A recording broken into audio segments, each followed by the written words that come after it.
আল্লাহর নবী মুসা ডাক দিয়ে বলে, ওগো আল্লাহ, আমার সাথে কিয়ামতের ময়দানে কে জান্নাতে থাকবে বলবেননি? বলে অমুক শহরের একটা কসাই আছে, কসাইয়ের কাছে যাও। বলে দেখতে চাই। বলে যাও দেখো। আল্লাহর নবী হজরতে মুসা কালিমুল্লাহ চলে গেলেন। গোপনে গোপনে ওই কসাইয়ের দিকে তাকাইলেন। এক চুল পরিমাণ এদিকেও যায় না ওদিকেও যায় না, নজর হটায় না সারাদিন। কি আমল করে যে আমলের কারণে একটা সাধারণ কসাই হয়ে আমার সাথে জান্নাতে যাবে? সারাদিন দেখে কিছুই করে না, শুধু মানুষ আসে গোশ কাটে বিক্রি করে দেয়, গোশ কাটে বিক্রি করে দেয়। মনে করছে মনে হয় রাস্তায় কোনো আমল করে। দেখে না সন্ধ্যা হয়ে গেছে, গোশত সব ফুরিয়ে গেছে। উপর থেকে একটা এইরকম থলে পাড়ছে, পায়রা বগলের ভিতরে নিয়ে বাসার দিকে রওনা দিছে। আল্লাহর নবী মুসা কালিমুল্লাহ আলাইহিস সালাতু ওয়াস সালাম ওই ব্যক্তির পিছনে পিছনে বাসার দিকে রওনা দিয়া দিছে। রাস্তায় এমন কি আমল করে? বলে না, কোথাও তো দাঁড়ায় নাই। আর হন হন করতে করতে ওই আল্লাহর বান্দা চলে গেছে বাসার ভিতরে। চিন্তা করলো ঘরেতে এমন কোনো আমল করে যে আমলের বদৌলতে আল্লাহ পাক রব্বুল আলামিন তাকে এত বড় বুজুর্গ বানিয়েছেন, কিয়ামতের ময়দানে আমার সাথে জান্নাত। দরজায় কারাঘাত করলো, ভাইজান বাড়ি আছেন? বলে কে? বলে আমি একজন মুসাফির, আজকের রজনীটা আপনার বাসায় থাকতে চাই। বলে আহলান সাহলান মারহাবান ইয়া যাইফাল করিম, হে মেহমান আসেন। আমি তো মেহমান পেলে বড় খুশি হই, আমার অখুশি হওয়ার কিছু নাই, আমি মেহমান পেলে বড় খুশি হয়ে যাই। আল্লাহর নবী মুসা কালিমুল্লাহ আলাইহিস সালাম গোপনে তদারকি করতেছেন, গোপনে গোপনে একটু দেখতেছেন দেখি কি কাজ করেন। তাকায় দেখে ছোট্ট একটা ঘরের ভিতরে প্রবেশ করলেন। আল্লাহর নবী মুসা তাকিয়ে দেখেন জীর্ণ শীর্ণ একটা খাটের উপরে একটা বৃদ্ধা মহিলা, সমস্ত শরীরের ভিতরে পিশাব পায়খানায় ভরে গেছে। ডাক দিয়ে বলছে, সন্তান রে কই কই, আজকে আসতে এত কেন দেরি হইতেছে? নিজের হাতে পিশাব পায়খানা পরিষ্কার করলেন। ওই বৃদ্ধা মহিলার গায়ে নতুন জামা কাপড় পরিধান করাইলেন। আগুনের কাছে গিয়া চুলার ভিতরে উনুনের ভিতরে পানি দিয়া দেখলেন ভিতর থেকে কলিজাটা বাইর করছে। একটা কলিজা বাইর করে সুন্দর করে রান্না করে নরম নরম ভাতের সাথে মিক্সার করিয়া নিজের হাতে বৃদ্ধা মহিলাকে খাবারটা খাওয়ায় দিলেন। বৃদ্ধা মা চোখে কোনো কিছুই দেখে না, চোখে কোনো কিছুই দেখে না। বৃদ্ধা মা হাত উপরের দিকে উঠায়া খানার পরে ডাক দে বলে, ওগো মালিক রব্বুল আলামিন, আমার সন্তান আমার জন্য এত কষ্ট করে, আমার সন্তান আমার জন্য এত কষ্ট করে। ওগো মালিক রব্বুল আলামিন, আমি মা হয়ে দোয়া করে যাই জামানার নবী মুসার সাথে, আল্লাহ তুমি আমার সন্তানরে জান্নাত দিও। ওই সন্তান ডাক দে বলে, আম্মা এমন দোয়া কইরেন না। أما بعد فأعوذ بالله من الشيطان الرجيم. بسم الله الرحمن الرحيم.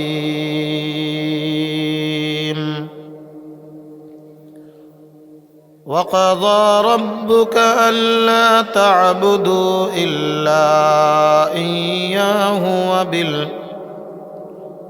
وبالوالدين إحسانا.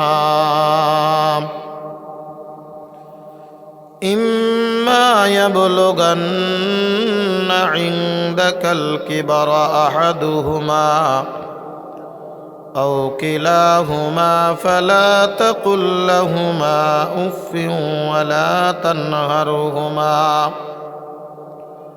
وقل لهما قولا كريما. واخفض لهما جناح الذل من الرحمة. পড়েন, ওয়াকুর রব্বির হামহুমা কামা রব্বায়ানি সগীরা। সাদাকাল্লাহুল মাওলানাল আযীম। وصدق رسوله النبي الكريم ونحن على ذلك من الشاهدين والشاكرين والحمد لله رب العالمين.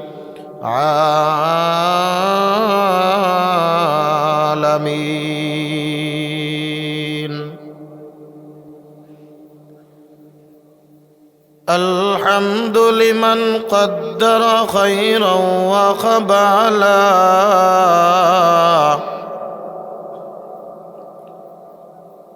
الحمد لمن قدر خيرا وقبلا والشكر لمن صور حسنا وجمالا لا ضد ولا ند ولا حد لمولاه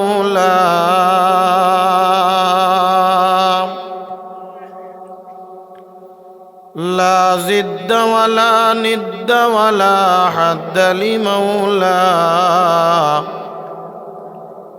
الآن كما كان ولم يلق زوالا मैं दूर हूँ मजबूर हो ऐ सैयद आलम मैं दूर हूँ मजबूर हो ऐ सैयद आलम दीदार दिखाते नहीं आवाज सुना दो यहाँ हम सब मुसाफिर हैं कब्र आखिर ठिकाना कोई आगे रवाना है कोई पीछे रवाना ला इलाहा इल्लल्लाह मोहब्बतेर साथे जोरे जोरे आमरा मौला पाकेर जिकिर करी ला इलाहा इल्लल्लाह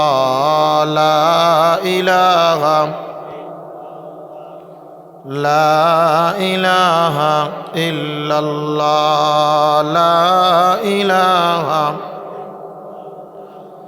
नहीं कोनो माबूद अल्लाह सड़ा ला इलाहा इल्लल्लाह ला इलाहा इल्लल्लाह ला इलाहा इल्लल्लाहु मुहम्मदुर रसूलुल्लाह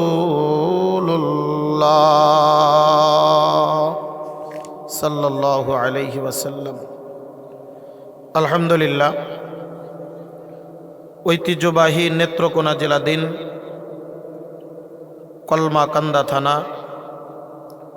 নাজিরপুর কান্দাপাড়া নদীর পশ্চিম পাড় জামে মসজিদ কর্তৃক আয়োজিত আজকের এই ঐতিহাসিক তাফসীরুল কোরআন মাহফিলের সম্মানিত সভাপতি সাহেব देगार हजरत मुअज़्ज़ज़ मोहतरम शेर ताज वाजिबुल एहतराम उलमा इकराम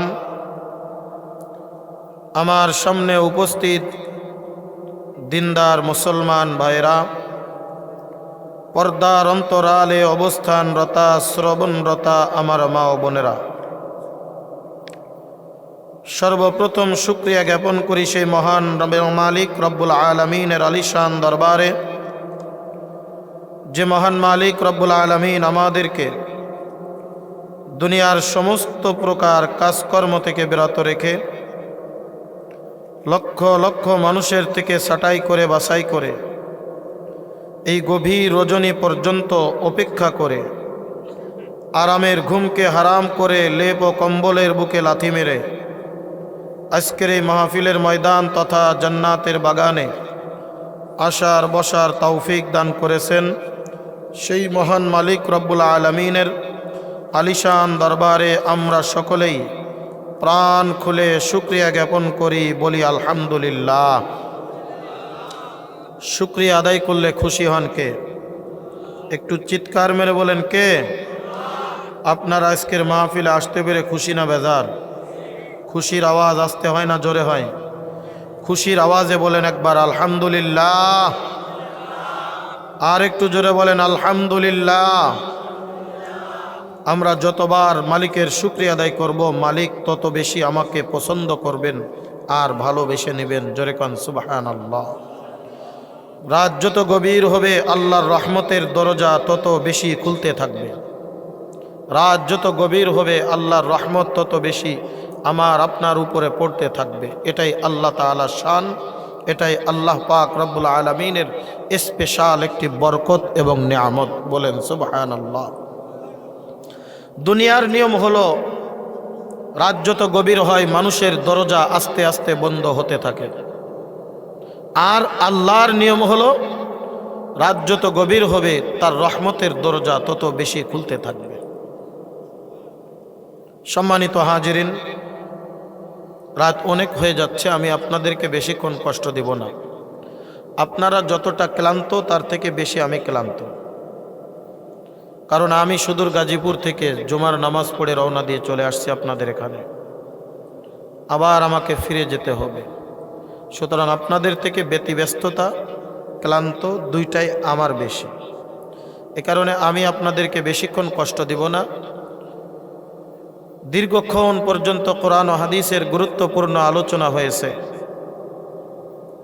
আমরা যদি অল্প কিছু আলোচনা শ্রবণ করে সে তার উপরে আমল করি, এটাই আমার আপনার জন্য নাজাতের ওসিলা হয়ে যাবে। একটু কমাও। অল্প আমল নাজাতের জন্য যথেষ্ট, এবং সে আমলটা হতে হবে দায়েমি আমল। একদিন করলাম, একদিন সারাদিন সারা রাত ইবাদত করলাম, মাসের মধ্যে আর খবর নাই, এই ইবাদতের কোনো মূল্য নাই।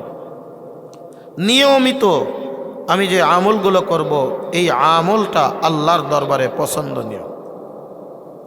আল্লাহ পাক রব্বুল আলামিন আমাদেরকে পৃথিবীর জমিনে প্রেরণ করেছেন, এমনিতেই পাঠান নাই, একটা উদ্দেশ্য নিয়ে পাঠিয়েছেন। কথা বলেন ঠিক কিনা? এই দুনিয়াতে আল্লাহ পাক রব্বুল আলামিন আমাদেরকে পাঠিয়েছেন, খালি খালি পাঠান নাই। এই দুনিয়ার নাজ নিয়ামত ভক্ষণ করার জন্য পাঠান নাই। এই দুনিয়ার ভিতরে হাজি তামাশা করার জন্য পাঠান নাই। এই দুনিয়ার জমিনে খেল তামাশা করার জন্য পাঠান নাই, বরং আল্লাহ পাকের মহান একটা উদ্দেশ্য ছিল, একটা উদ্দেশ্য আছে। কেন পাঠিয়েছেন? আল্লাহ পাক রব্বুল আলামিন নিজেই ঘোষণা করছেন, ওয়ামা খালাকতুল জিন্না ওয়াল ইনসা ইল্লা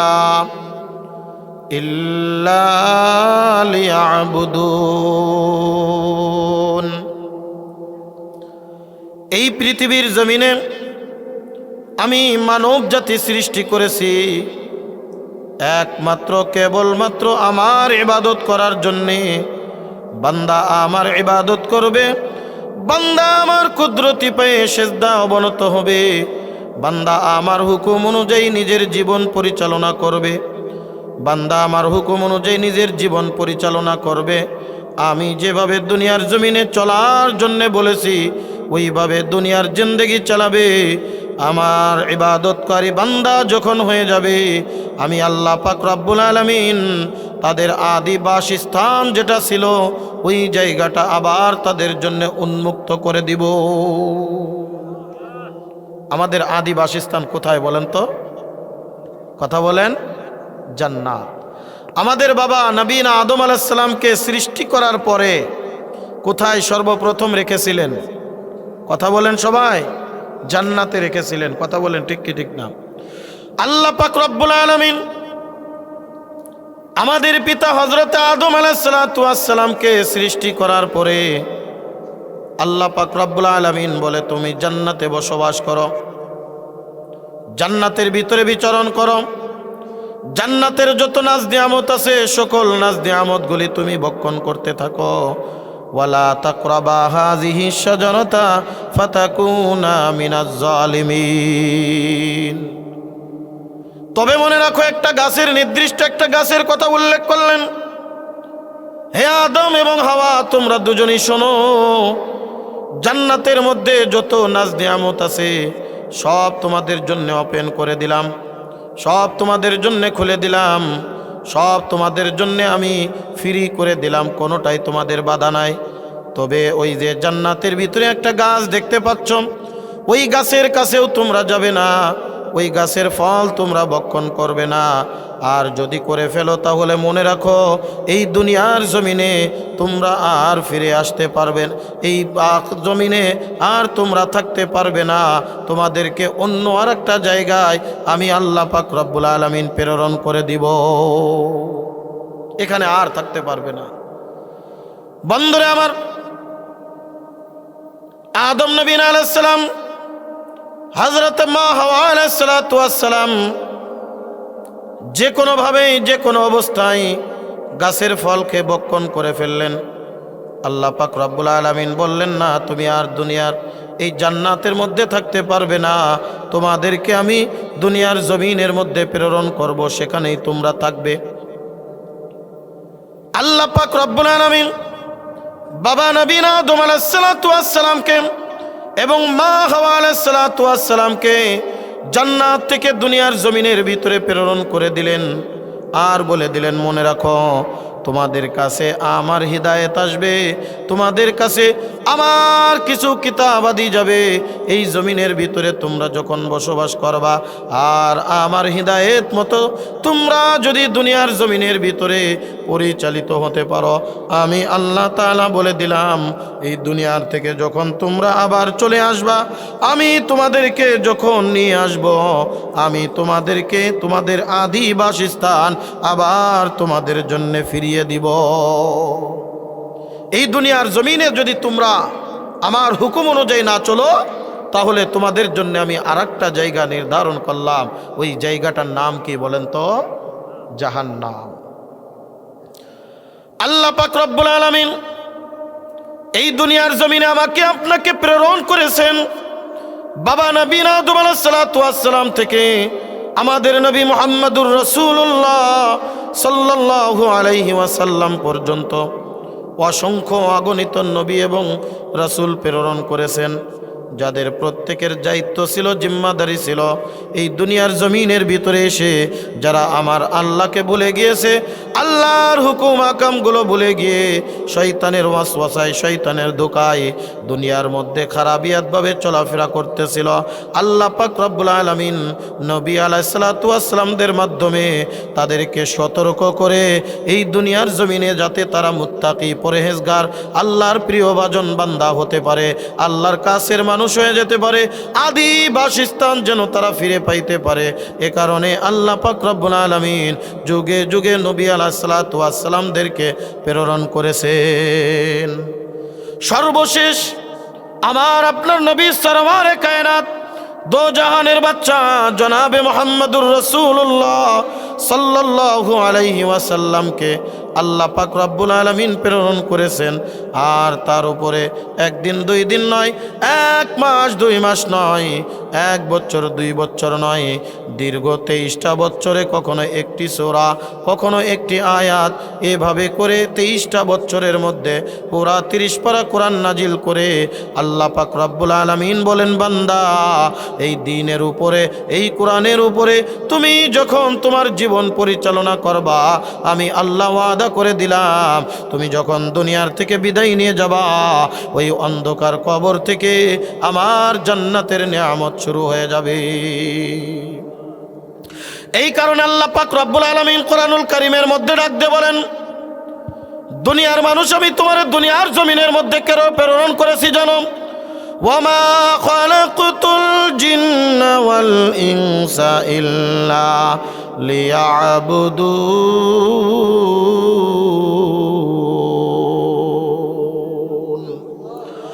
একমাত্র কেবলমাত্র আমার ইবাদত করার জন্য, আমি আল্লাহর ইবাদত করবে, আমি আল্লাহকে ডাকবে। আমি যদি প্রশ্ন করি, আল্লাহ তোমার ইবাদত করলে তুমি তার বিনিময়ে আমাকে কি দিবা? বলেন তো আমাদের সৃষ্টি করেছেন কে? আমাদেরকে দুনিয়ার জমিনে পাঠিয়েছেন কে? আমাদেরকে দুনিয়ার জমিনে সৃষ্টি করেছেন কে? বলে যিনি আমাকে সৃষ্টি করেছেন তার ইবাদত করতে বিনিময় লাগে না, কিচ্ছুই লাগে না। এরপরেও আমার আল্লাহ ডাক দে বলে, বান্দা তুমি যদি ইবাদতকারী বান্দা হয়ে যাও, আমি আল্লাহ ওয়াদা করে দিলাম, ফাদখুলি ফি ইবাদি ওয়াদখুলি জান্নাতি। জোরে কান আল্লাহু আকবার। বান্দা তুমি আমার আবেদ হয়ে যাও, বান্দা তুমি আমার কুদরতি পায়ে সেজদা দেনেওয়ালা হয়ে যাও, বান্দা তুমি আমার কুদরতি পায়ে সেজদা দিয়া দাও, আমি আল্লাহ বিনিময়ে তোমাদেরকে ওই আদিবাসী স্থান জান্নাতের নাজ নেয়ামত দিয়া পরিপূর্ণ করে দিব। এই দুনিয়ার জমিনে আমার আল্লাহ বানাইলেন, এই দুনিয়ার জমিনে আমার আল্লাহ পাঠাইলেন। বান্দা কেমন করে পাঠিয়েছে কোরআনুল কারীম ঘেটে দেখবেন। আল্লাহ পাক রব্বুল আলামিন এই পৃথিবীর জমিনে মানব জাতি সৃষ্টি করেছেন চার ভাবে। জোরে বলেন কয়ভাবে? সংক্ষিপ্ত আকারে মুখতাসার ভাবে কথাগুলি বলবো, খুব ধ্যান জ্ঞান সহকারে শুনবেন, মুলাক্কাস কথাগুলি আমলের নিয়তে শুনবেন। আমি মনে করি যদি আলোচনা শ্রবণ করে আখেরি মোনাজাত দিয়া যেতে পারি, আল্লাহ পাক রব্বুল আলামিন আমার আপনার আমলনামার মধ্যে নেকি ছাড়া গুনাহ লিখবে না। জোরে জোরে কোন কথা ঠিক কি ঠিক না? চার ভাবে আল্লাহ পাক রব্বুল আলামিন আমাদেরকে সৃষ্টি করেছেন রে বন্ধু। তিন ভাবে তিনজন ব্যক্তিকে আল্লাহ পাক রব্বুল আলামিন পৃথিবীর জমিনে সৃষ্টি করেছেন। আর একটা ভাবে আল্লাহ পাক রব্বুল আলামিন পুরা মানব জাতিকে আল্লাহ পাক রব্বুল আলামিন সৃষ্টি করেছেন। একটাকে আল্লাহ পাক রব্বুল আলামিন সৃষ্টি করেছেন মিন সুলালাতিম মিন তিন, এটলো মাটি দ্বারা নিজের কুদরতি হাতে। জোরে কান আল্লাহু আকবার। হযরতে বাবা নবীনা আদম আলাইহিস সালাতু ওয়াস সালামকে আল্লাহ পাক রব্বুল আলামিন নিজের কুদরতি হাতে এই পৃথিবীর জমিনের প্রত্যেকটা অঞ্চল থেকে মাটি সংগ্রহ করে আল্লাহ পাক রব্বুল আলামিন নিজ কুদরতি হাতে সৃষ্টি করেছেন। আর আদম নবীনা আলাইহিস সালাতু ওয়াস সালামের বাম পাজরের বাঁকা হাড় থেকে আল্লাহ পাক রব্বুল আলামিন মা হাওয়া আলাইহিস সালাতু ওয়াস সালামকে সৃষ্টি করেছেন। একজনকে আল্লাহ নিজ কুদরতি হাতে সৃষ্টি করলেন এঁটেল মাটি দ্বারা, আর একজনকে আল্লাহ পাক রব্বুল আলামিন নিজ কুদরতি হাতে সৃষ্টি করলেন বাম পাজরের বাঁকা হাড় দিয়া। আর একজনকে আল্লাহ পাক রব্বুল আলামিন হযরতে জিবরিল আমিনের একটা ফুৎকারের মাধ্যমে মা মারিয়াম আলাইহিস সালাতু ওয়াস সালামের গর্ভের মধ্যে আল্লাহ পাক রব্বুল আলামিন সৃষ্টি করেছেন, যার নাম হলো হযরতে ঈসা রূহুল্লাহ আলাইহিস সালাতু ওয়াস সালাম। এই তিনজন ব্যক্তিকে তিনভাবে আর পৃথিবীর জমিনে যত মানুষ আগমন করছে বা করবে আল্লাহ পাক রব্বুল আলামিন সৃষ্টি করেছেন মিনান নুতফা, অর্থাৎ বাবার পিঠের একটা নাপাক পানি দিয়ে মায়ের রেহেমের ভিতরে একদিন 2 দিন নয়, 1 মাস 2 মাস নয়, সর্বনিম্ন 10 মাস 10 দিন গর্ভের ভিতরে ধারণ করিয়া আমার আল্লাহ পাক রব্বুল আলামিন মানব জাতিকে দুনিয়ার জমিনের মধ্যে বিস্তার করেছেন। কিতাবের ভিতরে আসছে সর্বনিম্ন একটা সন্তান মায়ের গর্ভের ভিতরে থাকে 6 মাস। কয় মাস? 6 মাসের আগে জন্ম নেয় না। 6 মাস পর্যন্ত সর্বনিম্ন। সর্বোচ্চ একটা সন্তান মায়ের পেটের ভিতরে 2 বছর পর্যন্ত অবস্থান করতে পারে। 2 বছরের বেশি কিন্তু একটা সন্তান মায়ের পেটের ভিতরে থাকে না। 6 মাসের নিচেও থাকে না, 6 মাস বা 2 বছরের উপরেও থাকে না। আমার আল্লাহ পাক রব্বুল আলামিন 4 মাস 3 মাস 4 মাসে 4টা পরিবর্তনের মাধ্যমে মায়ের রেহেমের ভিতরে মা সন্তানকে দান করিয়া 10 মাস 10 দিন স্বাভাবিকভাবে গর্ভের ভিতরে ধারণ করিয়া এই দুনিয়ার জমিনের মধ্যে আল্লাহ পাক রব্বুল আলামিন আমাকে মায়ের রেহেম থেকে দুনিয়ার জমিনে পাঠিয়েছেন। এটাই হলো আল্লাহর নিজাম, এটাই হলো আল্লাহর বিধান, এটাই হলো স্বাভাবিকভাবে আসার একটা অবস্থান। এই কারণে আল্লাহ পাক রব্বুল আলামিন কলিজার টুকরা যুবক, আমার মুরব্বী বাবাজিরা রে, খুতবার ভিতরে তেলাওয়াতকৃত আয়াত আমি এই কারণেই তেলাওয়াত করেছি। আল্লাহ পাক রব্বুল আলামিন ওই মা এবং বাবার ব্যাপারে একটা বিধান কুরআনুল কারীমের মধ্যে দিয়া দিয়েছেন, বান্দা আমি তোমাকে দুনিয়ার জমিনের ভিতরে পাঠাইলাম, আমি এমনিতেই পাঠাই নাই, আমি তোমাকে আসমান থেকে টপকায় ফেলে দেই নাই, বরং তোমার দুনিয়ার জমিনের ভিতরে আসার একটা সিরিয়াল আছে, আসার একটা নিয়ম আছে। ওই নিয়মটার নাম হলো মা এবং বাবা। আমি আল্লাহ তোমাদেরকে ওই মা বাবার ব্যাপারে একটা বিধান জারি করে দিলাম।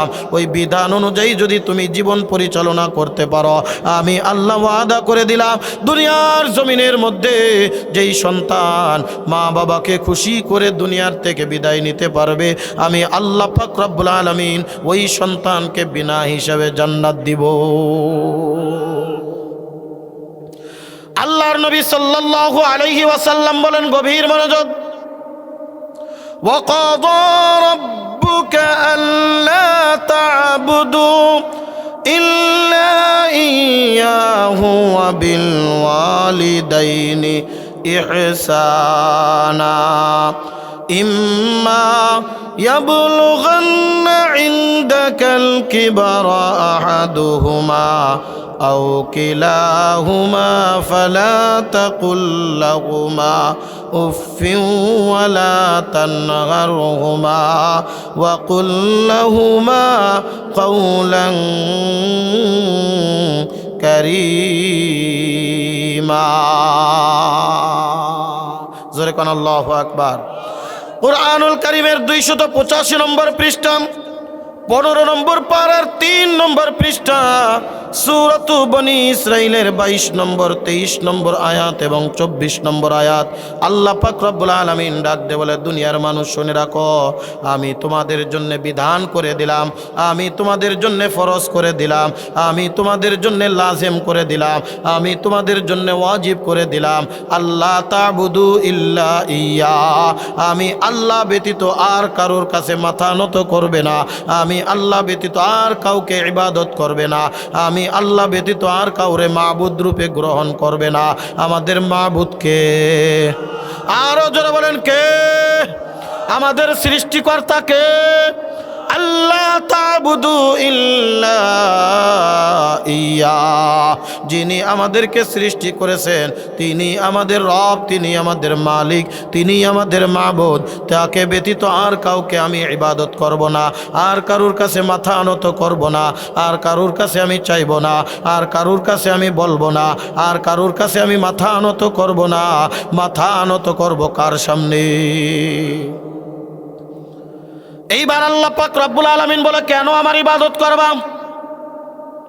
কেননা আমি আল্লাহ পাক রব্বুল আলামিন তোমাকে সৃষ্টি করেছি, আমি আল্লাহ হলাম খালেক, আর তোমরা হলে মাখলুক। আমি আল্লাহ হলাম তোমাদের সৃষ্টিকর্তা, আর তোমরা হলে আমার সৃষ্টিকৃত, তোমাদেরকে আমি সৃষ্টি করেছি। সুতরাং মাবুদ হিসেবে আমার থেকে প্রাপ্য ব্যক্তি এই পৃথিবীর জমিনে আর কেউ হইতে পারে না। ওই দেবদেবী কখনো খোদা হইতে পারে না, ওই দেবদেবী কখনো মালিক হইতে পারে না। ওই মালিক হলেন একমাত্র আল্লাহ পাক রব্বুল আলামিন। মনে রাখো, এমনিতে আমি তোমাকে দুনিয়ার জমিনে প্রেরণ করি নাই, আমি আল্লাহ পাক রব্বুল আলামিন এই দুনিয়ার জমিনে পাঠানোর একটা মাধ্যম রেখেছিলাম। বলেন তো মাধ্যমটার নাম কি? বলেন, মা এবং বাবা। আল্লাহ পাক রব্বুল আলামিন বলেন, দুনিয়ার মানুষ শুনে রাখো, আমি আল্লাহ তোমাদেরকে সৃষ্টি করলাম, আর সৃষ্টি করার মাধ্যম রেখেছিলাম মা বাবা। সুতরাং খবরদার খবরদার, ওয়াবিল ওয়ালিদাইনি ইহসানা, এই মা বাবার সাথে সদ্ব্যবহার করবে, ভালো আচরণ করবে, ভালো ব্যবহার করবে, মা বাবার সাথে কখনো খারাপ আচরণ করবে না। এমন সন্তান আছে না নাই? এই মা বাবাকে বৃদ্ধ বয়সে, বৃদ্ধা বয়সে মা বাবাকে ভুলে যায়, মা বাবার খোঁজ খবর পর্যন্ত নেয় না, মাকে মা বলে ডাকে না, বাবাকে বাবা বলে ডাকে না, বাবাকে ভুলে যায়, মাকে ভুলে যায়, মায়ের কাছেও যেতে চায় না। জোরে বলেন, কথা ঠিক কি ঠিক না? বন্ধুরে আমার, বর্তমান সময়ে দেখবেন অধিকাংশ যুবক বিবাহ শাদী করার পরে মায়ের খবর নিতে চায় না। মা তখন বুড়া হয়ে যায়, বুড়ি হয়ে যায়। যেই মা তোমাকে একদিন দুই দিন নয়, 1 মাস 2 মাস নয়, দীর্ঘ 10 মাস 10 দিন গর্ভের ভিতরে ধারণ করল। কষ্টের উপরে কষ্ট সহ্য করে, দুঃখের উপরে যন্ত্রণা সহ্য করে যেই মা তোমাকে দুনিয়ার জমিনের ভিতরে আগমন করালো, কতটা কষ্ট অনুভব হয় এটা আমি নিজে বলবো না, বরং আল্লাহ পাক রব্বুল আলামিন কুরআনুল কারীমের মধ্যে সে ব্যাপারেও স্পষ্ট করে উল্লেখ করে দিয়েছেন।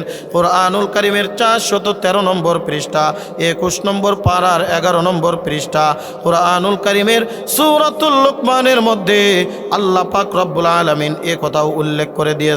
লোকমানকে ওসিয়াত করেছিলেন আর নসিহাত করেছিলেন, সন্তানেরা রে, খবরদার দুনিয়ার জমিনে যদি তুমি ভালো থাকতে চাও, দুনিয়ার জমিনের মধ্যে যদি তুমি আরামে থাকতে চাও, দুনিয়ার জমিনে যদি আল্লাহর শান্তি পেতে চাও, দুনিয়ার জমিনের ভিতরে আল্লাহর রহমত পেতে চাও, অবশ্যই অবশ্যই তোমাদের মা বাবার ব্যাপারে সদা সর্বদা প্রস্তুত থাকবা।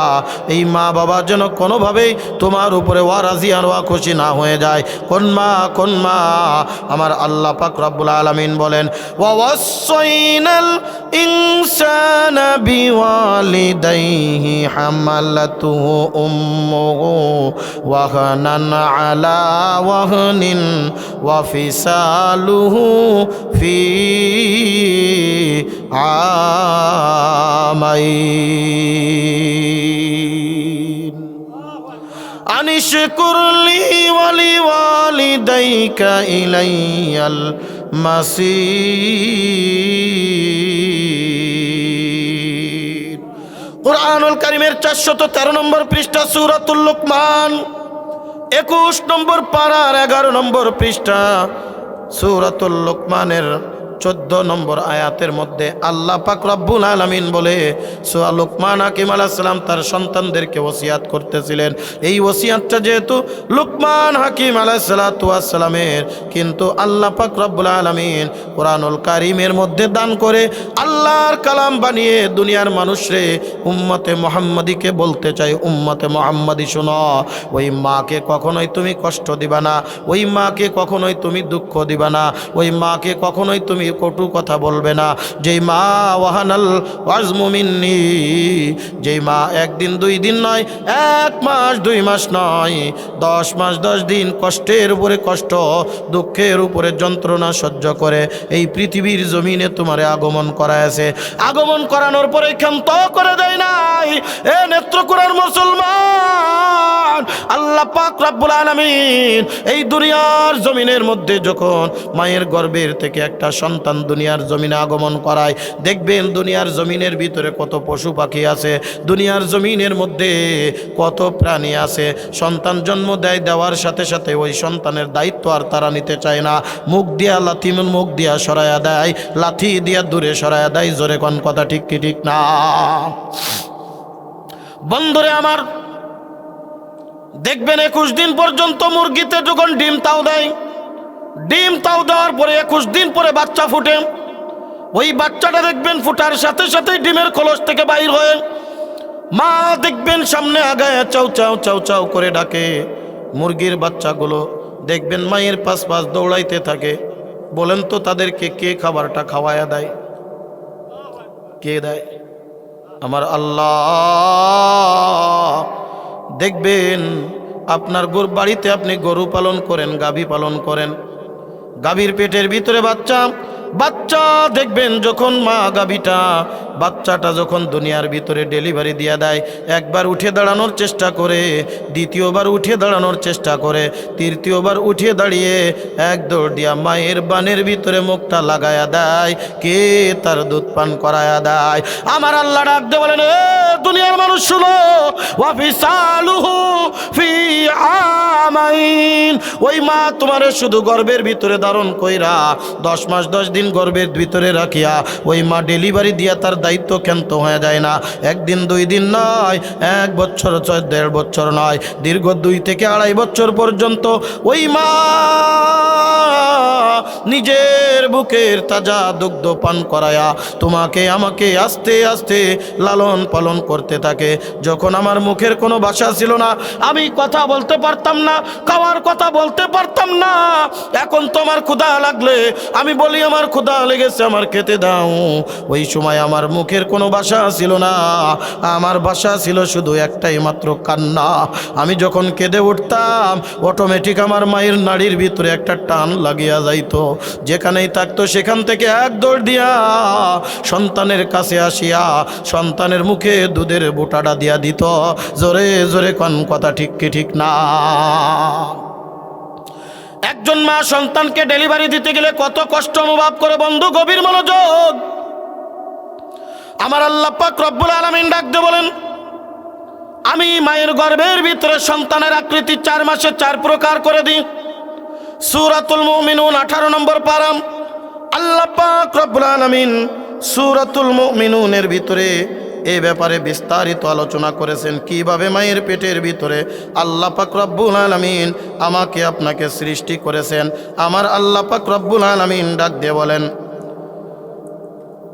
ওয়ালাকাদ খালাকনাল ইনসানা মিন সুলালাতিন মিন তিন সুম্মা জাআলনাহু নুতফাতান ফি قرارٍ مكين ثم خلقنا النطفة علقة فخلقنا العلقة مضغة فخلقنا المضغة عظاما فكسونا العظام لحما ثم أنشأناه خلقا آخر فتبارك الله أحسن الخالقين।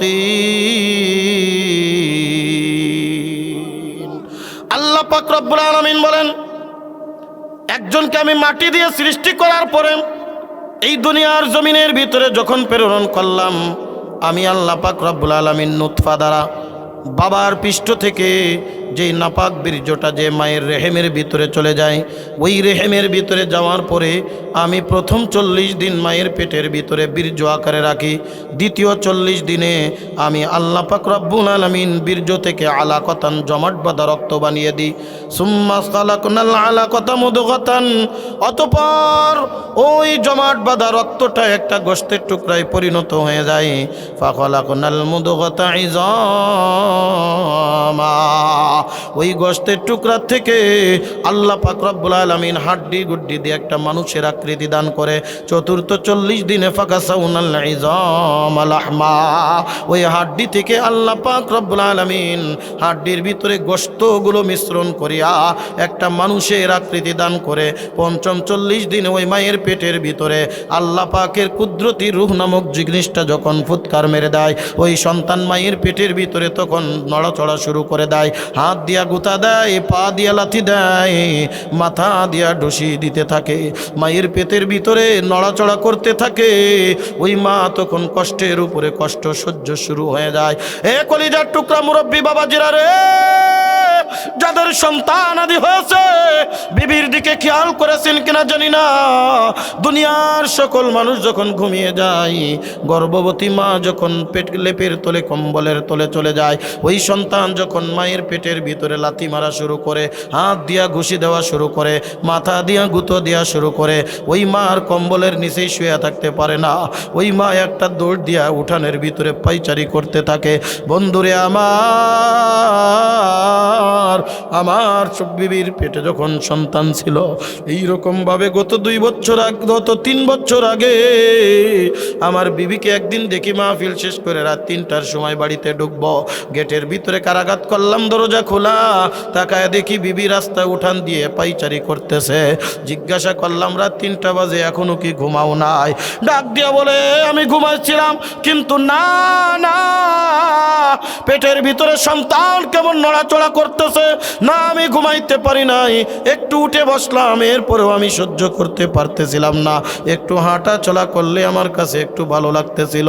বলে 1.5 ঘন্টা পর্যন্ত কনকনে শীতের মধ্যে হাঁটা চলা করতেছি, কখন জানি তুমি একটু বাড়িতে আসবা, কখন জানি তোমার মুখটা দেখব আর আমার কলিজাটা ঠান্ডা করব। এ কলিজার টুকরা যুবক, কোন মারে কষ্ট দাও, কোন বাবারে কষ্ট দাও। আমার প্রথম সন্তান যখন পৃথিবীর জমিনের ভিতরে আসে, এভাবে একদিন দেখেছিলাম আমার বিবি গভীর রজনীতে একবার ডাইনে কাত হয়, আবার বামে কাত হয়, ডাক দিয়ে বলে সহ্য করতে পারতেছি না। প্রথম সন্তান, সারা রাত পর্যন্ত ঘুমাইতে পারি নাই। সকালবেলায় ফজরের নামাজ পড়ে আমি এক দৌড় দিয়ে মায়ের কাছে গিয়া মায়ের পা দুখানে জড়ায় ধরলাম, ডাক দিয়ে বললাম, মাগো, যদি কোনো অন্যায় করে থাকি ক্ষমা করে দিও, মাফ করে দিও। আমাকেও পেটের ভিতরে ধারণ করিয়া তুমি কত কষ্ট অনুভব করেছো, আজকে যদি আমার বিবিরে আমি না দেখতাম, আমি কোনো দিন কল্পনাও করতে পারতাম না। জোরে কোন কথা ঠিক কি ঠিক না? এ মুরব্বী বাবাজিরা রে, এ কলিজার টুকরা যুবক, আজকে তুমি টাকাওয়ালা হয়েছো, আজকে তুমি বড় লোক হয়েছো, আজকে তোমার বয়স হয়েছে, এই মা তোমার কাছে ভালো লাগে না, এই বাবা তোমার কাছে ভালো লাগে না। একদিন 2 দিন নয়, 1 মাস 2 মাস নয়, কমপক্ষে 10 মাস 10 দিন আমাকে পেটের ভিতরে ধারণ করিয়া এই মা 5 মাস পরের থেকে দেখবেন এই মার ঘুমাইতে পারে না, ঠিক মতো খাইতে পারে না, ঠিক মতো চলতে পারে না, ঠিক মতো মানুষের সাথে কথাও বলতে পারে না, পেটটা আস্তে আস্তে আস্তে আস্তে আস্তে আস্তে উঁচু হয়ে যায়। জোরে কোন কথা ঠিক কি ঠিক না? আস্তে আস্তে উঁচু হয়ে 9 মাস যখন পড়ে যায়, 10 মাসে যখন পড়ে যায়, দুনিয়ার ভিতরে সব থেকে একটা মায়ের কষ্ট হয় 10 মাসে যখন সন্তান তার পেটের ভিতরে চলে আসে। এমন অনেক সময় হয়ে যায় সন্তান দুনিয়ার জমিনে ডেলিভারি দিতে গিয়ে মা দুনিয়ার থেকে বিদায় নিয়ে চলে যায়, আছে না নাই? সন্তান দুনিয়াতে আসে, মা দুনিয়ার থেকে বিদায়, একটা মা যে কত কষ্ট অনুভব করে মা ছাড়া কেউ বলতে পারে না। আমেরিকার বৈজ্ঞানিকরা মায়েদের নিয়ে একটা রিসার্চ করেছে, একটা মা ডেলিভারি দেওয়ার সময় কতটা কষ্ট অনুভব করে। বৈজ্ঞানিকরা 100 নওজোয়ান যুবকের উপরে সর্বপ্রথম রিসার্চ করেছে, যাদের শরীরের ভিতরে কোনো রোগ ছিল না, মুসিবত ছিল না। ওই যুবকগুলোকে যখন বোঝা দিচ্ছে, কষ্ট দিচ্ছে, কষ্ট সহ্য করতে করতে 70 মিলিগ্রাম পর্যন্ত যখন গেছে, আর ওই যুবকেরা স্থির থাকতে পারে নাই, ওই যুবকের আর কষ্ট সহ্য করতে পারে নাই। এইবার 100 মায়ের উপরে রিসার্চ করা শুরু করছে। যেই সমস্ত মায়েরা সন্তান ডেলিভারি দেয় তারা বলেন, আমরা অবাক হয়ে গেলাম, একটা মা, যে মা সব থেকে নর্মালভাবে ডেলিভারি দেয়, যেই মার তেমন কোনো কষ্ট হয় না, ওই মা সন্তান ডেলিভারি দিতে গিয়া কমপক্ষে 120 মিলিগ্রাম পর্যন্ত কষ্ট অনুভব করে। এরপরেও মা দুনিয়ার জমিনে বেঁচে থাকে। কেন জানেননি? এতটা কষ্ট পাওয়ার পরেও মা ডেলিভারি দেওয়ার পরে সন্তানের চেহারার দিকে যখন একবার তাকায়, তাকানোর সাথে সাথে 10 মাস 10 দিন এই কষ্ট, দুঃখ, যন্ত্রণা সব কিছু ভুলে সন্তানের দিকে তাকিয়ে থাকে। বন্ধুরে আমার, এই কারণে আল্লাহর নবী ডাক দিয়ে বলেন, হুমা জান্নাতুকা ওয়া নারুক, এই মা তোমার জান্নাত আর জাহান্নাম।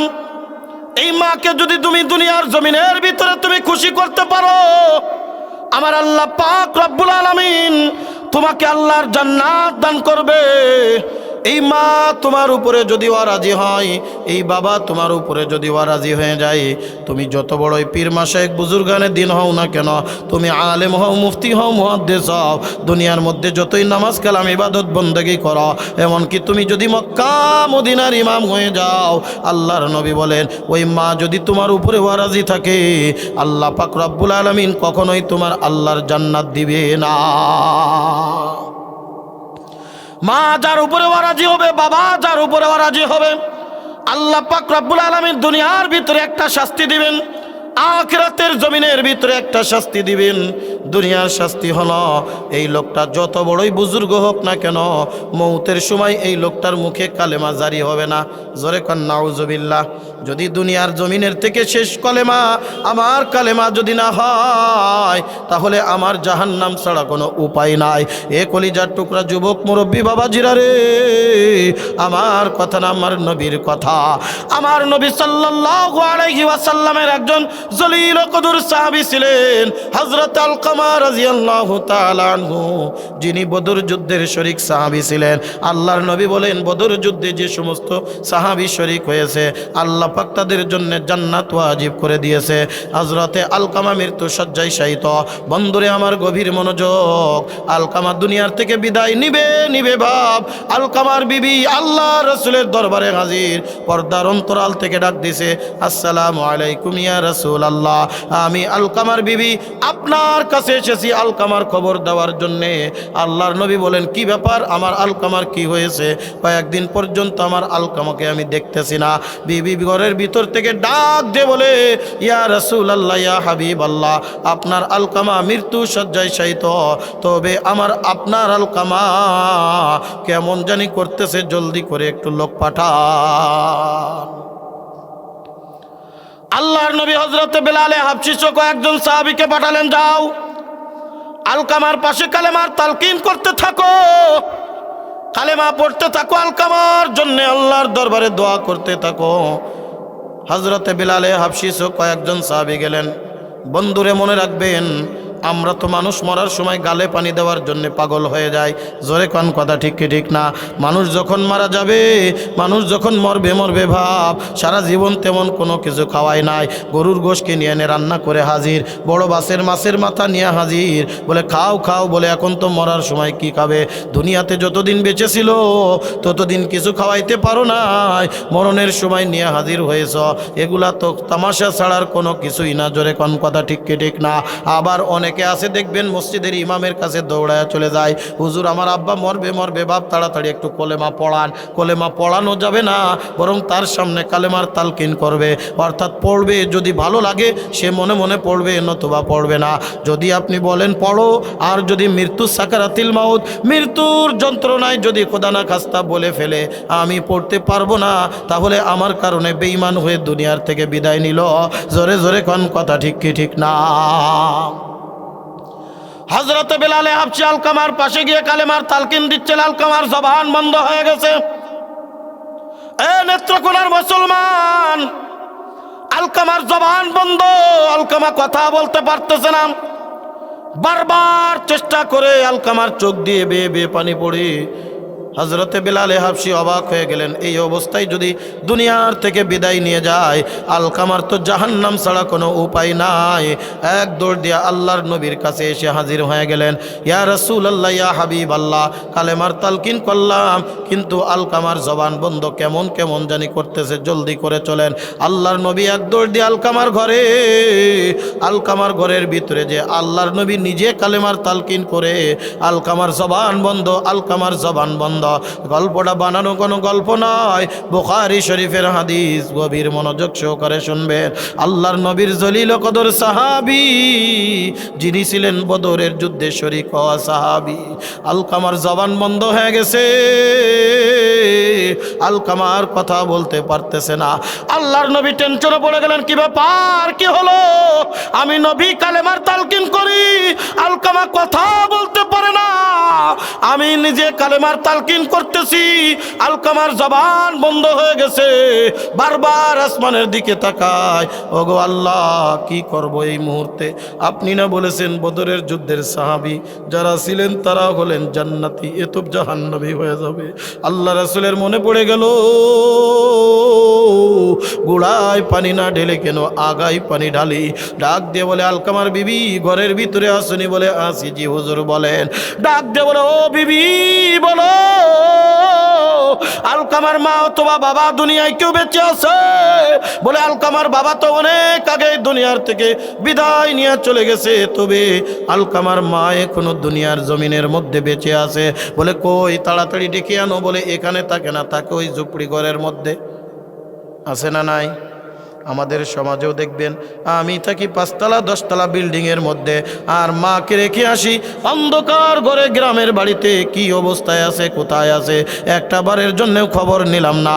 আমি ওই যে 5 তলা 10 তলা বিল্ডিংয়ের নিচেই গরমকালে এসি, ঠান্ডাকালে যে তুমি উলহাট এসি চালায়া তুমি যে আরাম করলা বাবার খবর নিলে না, ওই কিয়ামতের ময়দানে ও তোমাকে আমার জান্নাত হবে না, জাহান্নাম ছাড়া কোনো উপায় নাই। জোরে জোরে কোন কথা ঠিক কি ঠিক না? बुजुर्गी की नहीं हमको ज़रूरत, गुलाम अपना बना ले ऐ खुदाया, गुलाम अपना बना ले ऐ खुदाया। तो को जाओ सुन्नते अहमद को जा, बा मोहम्मद कई बुवद निस्बत तुरा, बा मोहम्मद कई बुवद निस्बत तुरा। जोरे कन अल्लाहु আকবার। এ নেত্রকোনার মুসলমান গভীর মনোযোগ। আল্লাহর নবী ডাকতে বলেন, এ বিলাল যাও আলকামার কাছে যাও, আলকামার মায়ের কাছে যাও, দেখো আলকামার মা কোন অবস্থায় আছে, একটু ডেকে নিয়ে আসো, তার সাথে আমার একটু কথা আছে। হযরতে বেলাল গেলেন ঘরের ভিতরে, আলকামার মা ঘরে আছেন। বলে কে? বলে আমার নাম বেলাল, আমি আল্লাহ রাসূলের সাহাবী বেলাল। বলে কি ব্যাপার, আমার ঘরে কেন? আল্লাহর নবী আপনার বাড়িতে আসছে, আলকামা মরণাপন্ন অবস্থায়, আলকামার কাছে আপনি না যে এখানে কেন আছেন? আল্লাহ রাসূল আপনাকে ডাকছে, আপনি যাবেন নাকি আল্লাহর নবী আসবে? আল্লাহর নবীর সাহাবী আলকামার মা ডাক দে বলে, আমি যাব, আল্লাহর নবী কষ্ট করে আমার বাড়িতে আসছে, আমি এত বড় বেয়াদব না আল্লাহর নবীকে আমার ঘর পর্যন্ত নিয়ে আসব? আমার ওই লাঠি দাদা ও টুকটুক টুকটুক করতে করতে আলকামার মা আল্লাহ রাসূলের কাছে এসে হাজির হলেন। ডাক দে বলে, আপনার সাথে আলকামার সম্পর্ক কেমন? ডাক দে বলে, ইয়া রাসূলুল্লাহ, ইয়া হাবিবাল্লাহ, সম্পর্ক কেমন আপনি কি বুঝেন না? বলে বুঝছি, এ সম্পর্ক কেমন তা তো বুঝলাম। আপনার আলকামা দুনিয়ার থেকে বিদায় নিয়ে যাবে, আপনার সন্তান জবান বন্ধ হয়ে গেছে, এই অবস্থায় যদি দুনিয়ার থেকে বিদায় নিয়ে যায়, আলকামার জাহান্নাম ছাড়া কোনো উপায় নাই। আপনার সন্তানের সাথে যত দুর্ব্যবহার হয়েছে, আপনার সাথে খারাপ সম্পর্ক হয়েছে, আল্লাহর হস্তে ক্ষমা করে দেন। দেখবেন মা যদি কষ্ট পায়, বাবা যদি কষ্ট পায়, দেখবেন বলে ও মরে যায় জায়গা, ও বাইসিয়ে থাকুক মরে থাকুক আমার কিচ্ছু আসে যায় না। এইরকম মাঝে মধ্যে একটু গাইলাই নাই, এইরকম মাঝে মধ্যে একটু বেশি কথা বইলা নাই। আলকামার মা ডাক দে বলে, ইয়া রাসূলুল্লাহ, ইয়া হাবিবাল্লাহ, আপনি জানেন না আলকামা হলে আমার সর্বপ্রথম সন্তান। এই আলকামা যখন দুনিয়ার জমিনে আসছে, আমার নাড়ি ছেঁড়া সন্তান, আমি জীবনে এত কষ্ট পাই নাই যতটা কষ্ট আলকামার দুনিয়ার জমিনে আসার সময় আমি পেয়েছি। এই আলকামা বিবাহ করার পরে আমারকে তেমন একটা মানে না, বিবির কথা শুনে, বিবির কথা শ্রবণ করে, আমার কথা শ্রবণ করে না। এইরকম সন্তান বলেন আছে না নাই? মারে মা বলে ডাকে না, বাবারে বাবা বলে ডাকে না। ও পর্দার অন্তরালের মাগো,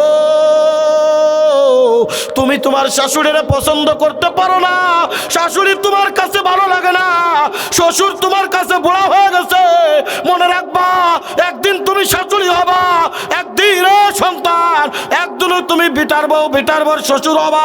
ওই দিন কিন্তু তুমি যা কিছু করতেছো তার কড়াই গন্ডায় হিসাব হয়ে যাবে। জোরে জোরে কোন কথা ঠিক কি ঠিক না? আলকামার মা কোনোভাবে আলকামারে মাফ করতে রাজি না। আল্লাহর নবী দেখলেন কলিজায় আঘাত না দিলে মা কোনোদিন মাফ করবে না। দেখবেন একটা মা যত বড়ই সন্তানের পরে রাগান্বিত হোক না কেন, ওই সন্তান যদি বিপদে পড়িয়া যায়, ওই সন্তান যদি কোনো বিপদে পড়িয়া যায়, সর্বপ্রথম দেখবেন মা একটা দৌড় দিয়া সন্তানের কাছে চলিয়া যায়। সর্বপ্রথম দেখবেন বাবারে পাঠায়, যাও যাও যাও, এ সন্তান যেখানে থাকুক, সন্তান যে অবস্থায় থাকুক, দেখবেন মায়ের সাথে আলাদা একটা টান আছে, নারীর টান আছে। বিদেশে যদিও সন্তান বিপদে পড়ে, কোনো মাধ্যম লাগে না, কিচ্ছুই লাগে না, ওই নারীর টানে মায়ের কাছে সংবাদ পৌঁছে যায়। জোরে জোরে কোন কথা ঠিক কি ঠিক না? এই তো গত মনে হয় 5-6 বছর আগে আমি খাগড়াছড়ি একটা মাহফিল করতে গিয়েছিলাম। আমার বড় ভাই একজন বক্তা, আপনাদের নেত্রকোনায় বাসুর একজন প্রসিদ্ধ বক্তা মুফতি ইমরান হোসেন যশোরী, সে তখন ওই খাগড়াছড়ি অঞ্চলে থাকতো। তার ছেলেটার আমি দুইজনে খাগড়াছড়ির পাহাড় দেখার জন্য গিয়েছিলাম। বন্ধুরে, প্রায় 70 ফুট উপরে পাহাড়, নিচের দিকে গাড়িটা নামবে, হঠাৎ করে ব্রেকটা ফেল করে বসছে। আর যেখানে গাড়িটা নামতে যাবে ওখান থেকে একটা বাঁকা দিতে হবে, মোড় দিতে হবে। মোড় যখন দিতে গেছে, ব্রেক ধরে ব্রেকে কোনো কাজ করে না, গাড়িটা পল্টি খাইলো। ওর নিচেই এমন একটা খাদ, মনে হয় আরো 70 ফুট গভীর, এত নিচে, উপর থেকে দেখা যাচ্ছে না, অন্ধকার অন্ধকার। ওই জায়গায় বাঁকা হওয়ার কারণে কয়েকটা পিলার দেওয়া আছে, পিলার, ওই পিলারের সাথে গাড়িটা যে বাড়ি খেলো, আমি সিটকে পড়ে গেলাম রাস্তার উপরে।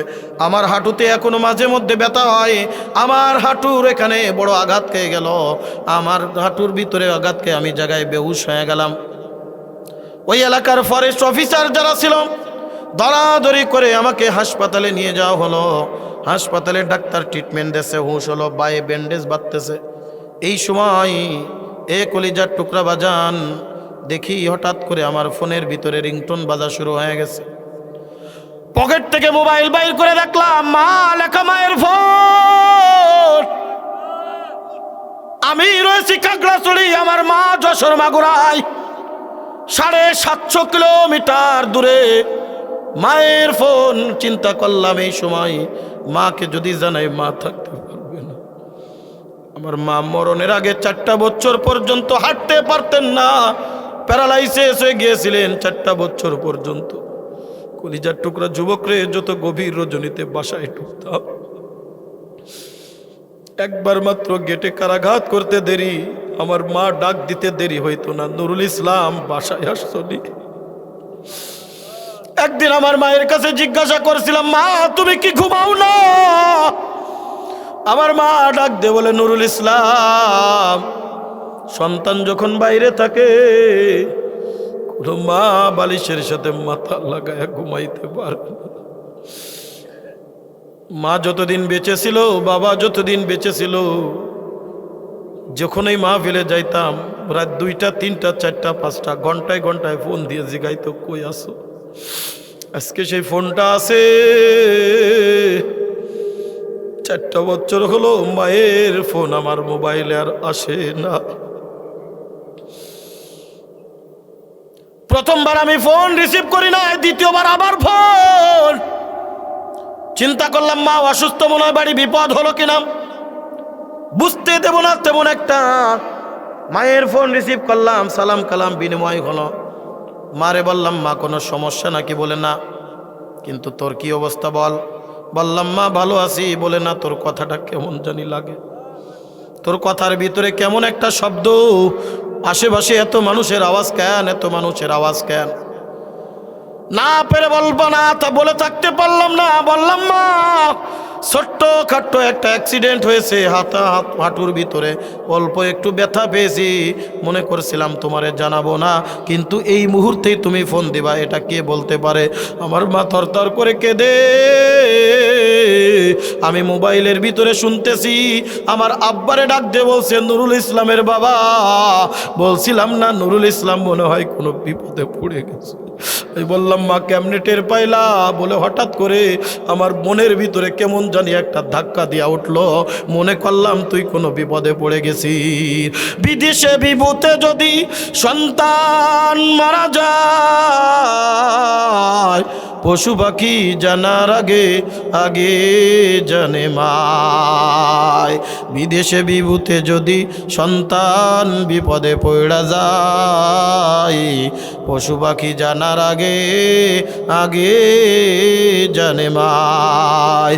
জোরে কোন কথা ঠিক কি ঠিক না? আল্লাহর নবী বলেন, এবার মনে আছে কথা, আলকামার মায়ের কলিজায় আঘাত দেওয়া লাগবে। আল্লাহর নবী সাহাবা ইকরামদেরকে বললেন, জঙ্গলে যাও, শুকনা লাকড়ি একত্রিত করো।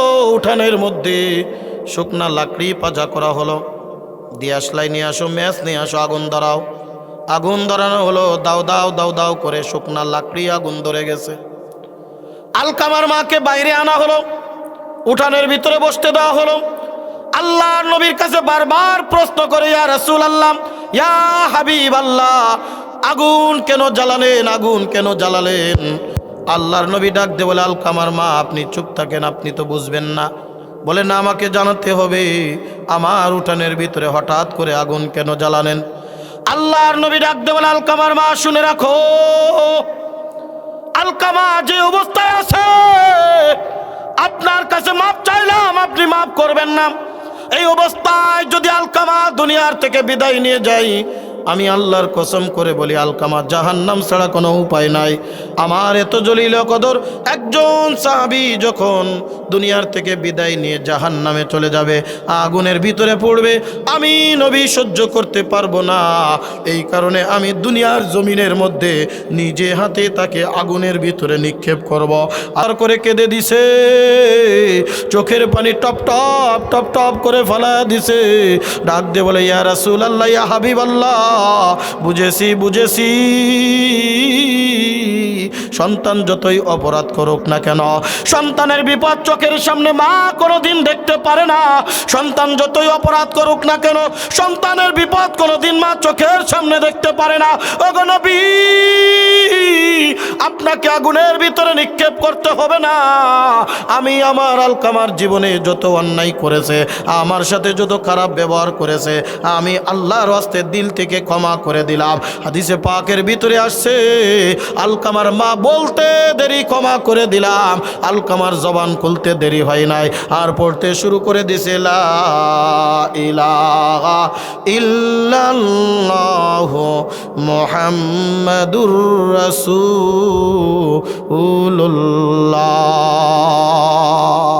জোরে কান আল্লাহু আকবার। এই কারণে আমার আল্লাহ পাক রব্বুল আলামিন ডাক দিয়ে বলে, দুনিয়ার মানুষ শুনে রাখো, এ দুনিয়ার মানুষ, যেই মা তোমাকে একদিন দুই দিন নয়, হামালাতুহু উম্মুহু ওয়াহনান আলা ওয়াহনিন, কষ্টের উপরে কষ্ট সহ্য করিয়া, দুঃখের উপরে যন্ত্রণা সহ্য করিয়া, ওয়াফিসালুহু ফি আমাইন, কমপক্ষে 2 বছর পর্যন্ত বুকের তাজা দুগ্ধ পান করিয়া যেই মা তোমাকে লালন পালন করল, আনিশকুরলি ওয়ালি ওয়ালিদাইক, 1 নম্বর আমি আল্লাহ হলাম খালেক, আমি আল্লাহ হলাম তোমার সৃষ্টিকর্তা, 1 নম্বরে আমি আল্লাহর ইবাদত করো। 2 নম্বর ওয়ালি ওয়ালিদাইকা, 2 নম্বর হলো তোমার মাতা এবং পিতার শুকরিয়া আদায় করো। আমি আল্লাহর শুকরিয়া আদায় করবা কেমনে? আমি আল্লাহর শুকরিয়া আদায় করবা ইবাদতের মাধ্যমে। আর মা বাবার শুকরিয়া আদায় করবা কেমনে? মা বাবার শুকরিয়া আদায় করবা খেদমতের মাধ্যমে। মায়ের খেদমতের মাধ্যমে যদি মায়ের দোয়া নেওয়া যায়, বিশ্ব ওলি বানিয়ে দেন কে? ছোট্ট সন্তান বাইজিদ, মা পানি চাইলো, পানি দাও, ঘরের ভিতরে যা দেখে লৌটার ভিতরে পানি নাই, এক দৌড় দিয়া চলে গেছে পানি আনার জন্য, কোথাও পানি নাই। এখন তো প্রত্যেক বাড়িতে বাড়িতে টিউবওয়েল, প্রত্যেক বাড়িতে বাড়িতে মোটর বসানো, টেপ বসানো। একটু মুরব্বী যারা আছেন, গ্রামের ভিতরে একটা টিউবওয়েল ছিল কিনা সন্দেহ, আজ থেকে 20 বছর 25 বছর আগে। জোরে কোন কথা ঠিক কি ঠিক না? কূপের থেকে পানি আনা লাগতো, নদীর থেকে পানি এনে পান করা লাগতো। জোরে কোন কথা ঠিক কি ঠিক না? খুলনা পাইকগাছা অঞ্চলে আমি এই তো গত কয়েকদিন আগে মাহফিল করলাম, এখনো তারা পুকুরের পানি খায়, এখনো তাদের ওখানে টিউবওয়েলের ব্যবস্থা তেমন একটা নাই। আর টিউবওয়েল থাকলেও নোনতা পানি খাওয়া যায় না।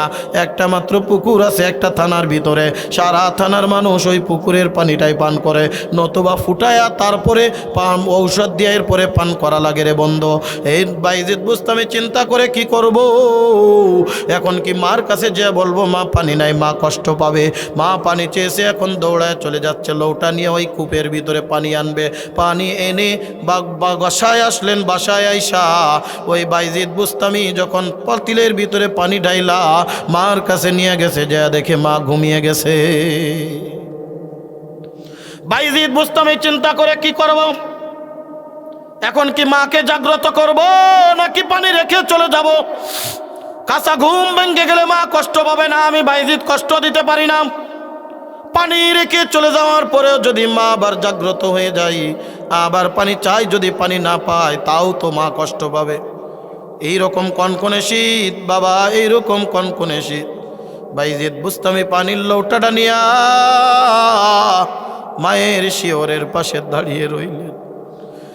আস্তে আস্তে রাতটা গড়ায় সুবহ সাদিক হয়ে গেল, ফজরের আজান, মুয়াজ্জিন ডাকে হাইয়া আলাস সালাহ হাইয়া আলাল ফালাহ আসসালাতু খায়রুম মিনান নাওম।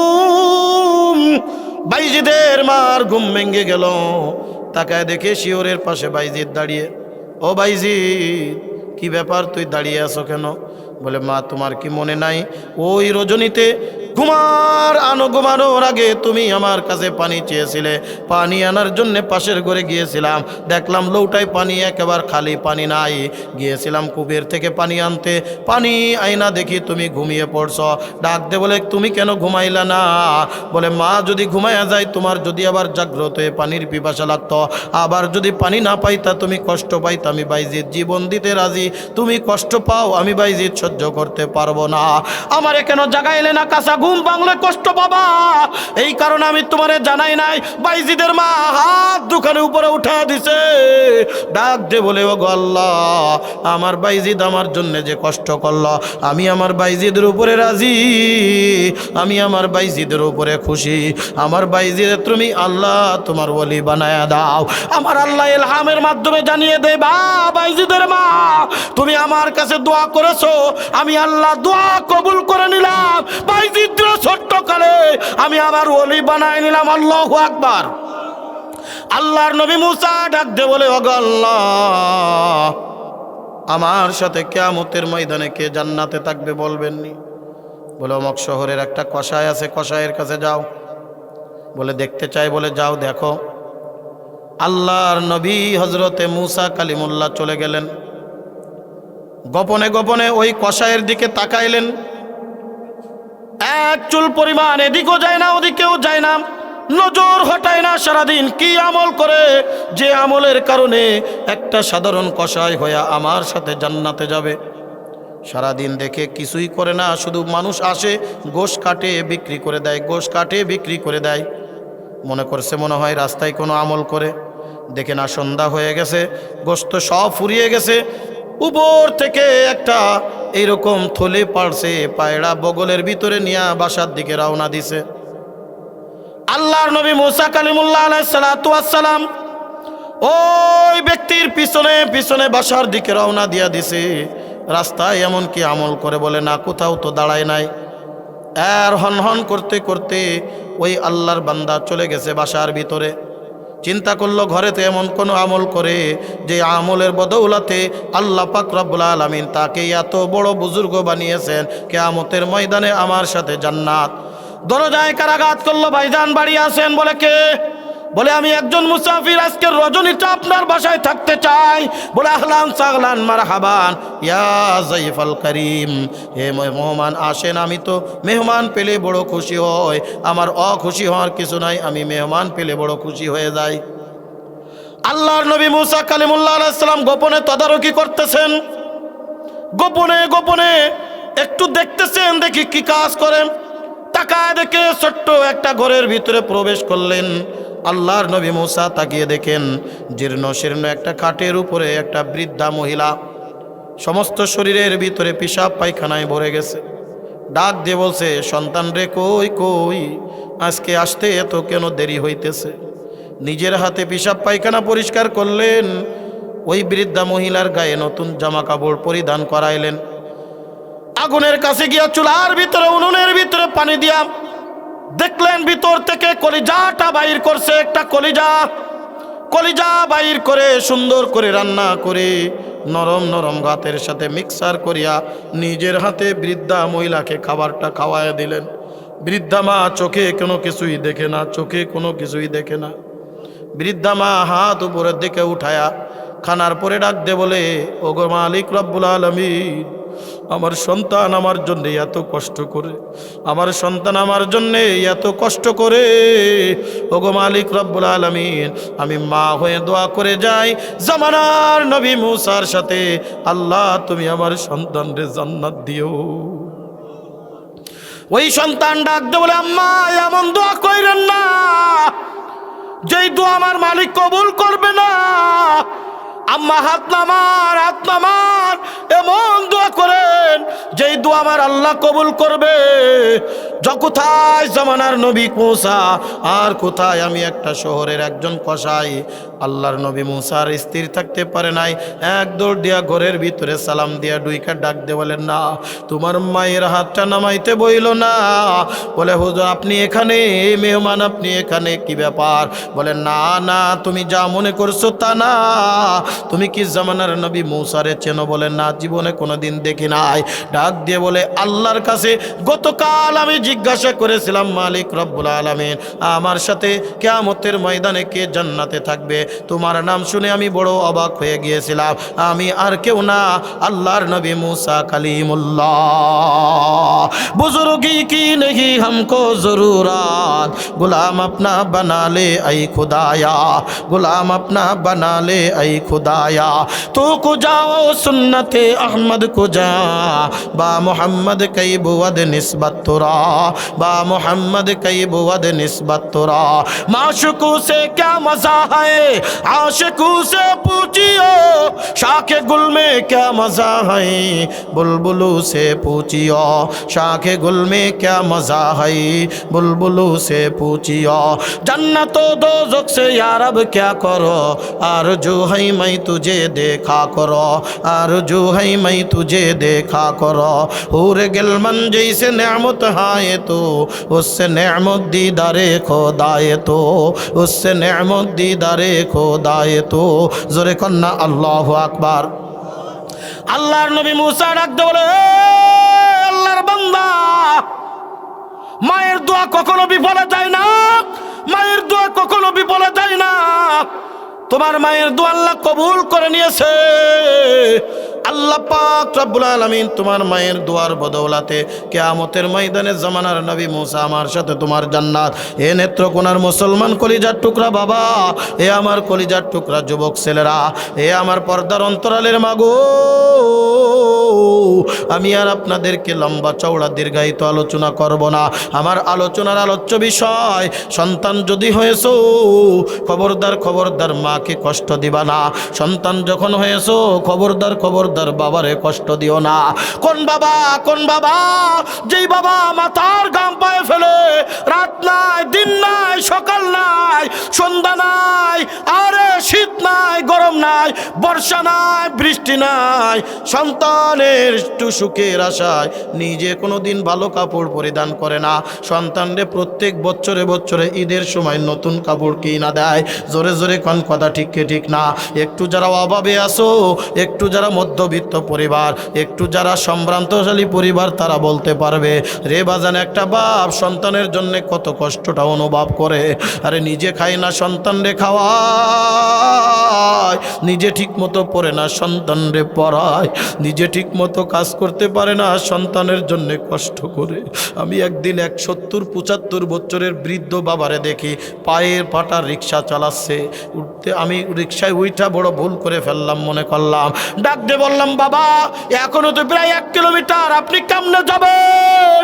বলে না হুজুর আমার যেতে হবে। আমি বললাম, আপনার কি কোনো সন্তান আদি নাই? বলে হুজুর আছে, 3 মেয়ে 1 ছেলে। হুজুর একটা ছেলেকে আমি ইঞ্জিনিয়ারিং পড়াচ্ছি, ডাক্তারি পড়াচ্ছি, আমার সন্তানরে বড় ডাক্তার ইঞ্জিনিয়ার বানাইতে চায়। আমি ঢাবিতে ঢাকা বিশ্ববিদ্যালয়ে লেখাপড়া করাই, প্রত্যেক মাসে মাসে তার মোটা অঙ্কের টাকা দেওয়া লাগে, বিভিন্ন সময় বিভিন্ন টাকার আবদার করে। হুজুর আমি সন্তানের জন্যে যত কষ্টই হোক আমি রিক্সা চালিয়ে তার যে আমি বড় করছি, একদিন হুজুর দেখবেন আমার আল্লাহ শান্তি দিবে, একদিন দেখবেন আল্লাহ আমার কপালে সুখ দিবে। আর এই সন্তান যখন বড় হয়ে যায়, এই সন্তান তখন মা তার কাছে বোঝা মনে হয়ে যায়, বাবা তার কাছে বোঝা মনে হয়ে যায়। কলিজার টুকরা যুবক রে, ইউটিউবে আমার একটা বয়ান আছে, বৃদ্ধাশ্রমে মা বাবার ওয়াজ। একটা সন্তান কেমনে মা বাবাকে বৃদ্ধাশ্রমের ভিতরে রাখে, ছোট্ট করে ঘটনাটা আলোচনা করেই দোয়া করে দেব ইনশাআল্লাহ। আমাদের গাজীপুরের মধ্যে একটা বৃদ্ধাশ্রম আছে রে বাবা। এই বৃদ্ধাশ্রমে একজন সাংবাদিক গিয়েছিল দেখার জন্যে, বৃদ্ধাশ্রমে মায়েদের সাক্ষাৎকার নেওয়ার জন্যে।